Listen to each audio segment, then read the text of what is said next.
melancholy, anger, and intimacy.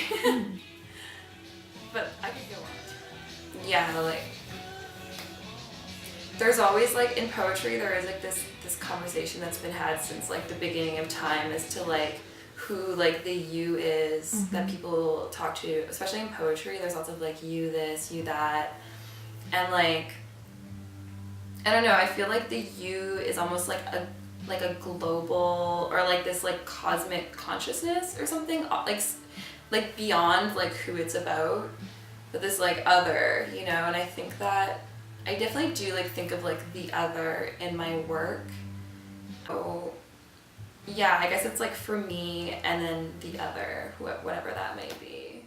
We listen to people like kind of talk about their lives constantly on social media, but it's digital, so like going to like a space where you get to like physically be around other people and feel that energy and like listen to someone like expose something like personal or whatever, I think it's like a really like comforting thing for people. And also like I think that like all of us want to be like heard and stood by the world. And I think that when people go to a reading and like maybe are, you know, like secretly write or like have always kind of done it but never wanted to be like public about it, I feel like people get really excited about the idea of sharing themselves with other people. It's weird to me that it has this reputation of being like esoteric and inaccessible and people hate it, and I get it, like you read some stuff and it's like, wow, this is so weird, I don't understand. But I feel like if you kind of let your guard down and you just encounter it as another person who's writing and seeing what they're putting into it, it just feels very like there's no other, like that, the form of poetry is very, I don't know, it's very personal, right? It's a way of feeling connected to other people. On Facebook, and I saw something so gross, I just hated it so much. And I felt really terrible, and then I went back to the poem I was writing, and I was like, maybe I do this, because it's just, I can put good things into it. You know, like, it's just better, it just feels better. I can make these little worlds for myself, where things are, like, better, so if I come to it feeling shitty, I can make, like, a better life out of it.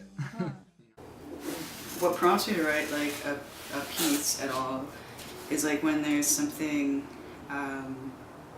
like, ineffable about something that it's gonna sound like so like psychedelic and trippy, but I feel like I am not physical during writing.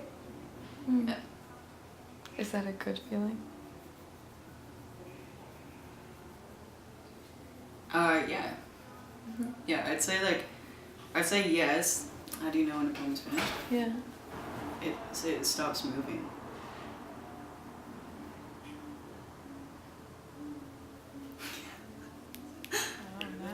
So basically from your avocado pit you can like make a new avocado. And so my mom did that. Yeah. And like so like basically it's like you kind of like suspend the pit, like you cut it in specific ways and then you suspend the pit over like some clean water and then put it in the sunlight and it grows this like rat tail thing into the water and then like it nourishes itself and the pit turns into the flesh.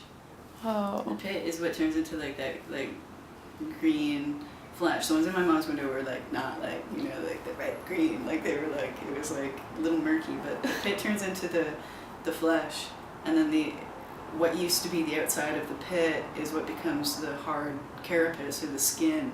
Yeah. And that root thing like just like makes a new seed inside. And I think that, I mean, like I've never been like one of these like, I mean I love avocados, but like I don't have like a tattoo of one or anything like that. But like seeing that I was like, oh my gosh, you know?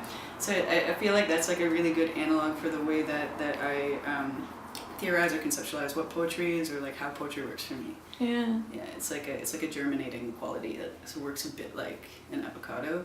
And then there's like a constellatory like quality to it too, where each one of those things sort of is like a Disney star, and then there's a distance between those. So